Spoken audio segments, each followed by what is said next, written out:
মদিনার সবচাইতে গরীব সাহাবী বেলাল রাদিয়াল্লাহু তাআলা আনহু লজ্জাস্থান ঢাকার জন্য শুধু একটা জামা ছিল, গায়ে দেওয়ার মতো কোনো জামা নাই। এই সাহাবীর মতো গরীব কোনো সাহাবী মদিনার জমিনে নাই।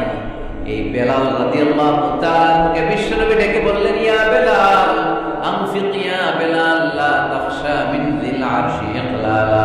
ও বেলাল, আল্লাহর রাস্তায় দান করো, কারণ আমার আল্লাহর ধনভাণ্ডারের কমতি নাই। সাইয়েদনা বেলাল রাদিয়াল্লাহু তাআলা সবচেয়ে গরীব, শুনতেছেন, বুঝতেছেন? সবচেয়ে গরীব। ডাউন পার্টটা ঢাকার মতো একটা গার্মেন্ট ছিল, একটা কাপড়, এটা পেঁচায় আসতো, নামাজ পড়তো। গায়ে রাখার মতো কোনো জামা নাই, আর খাবার দাবার টাকা পয়সা বলতে নাই।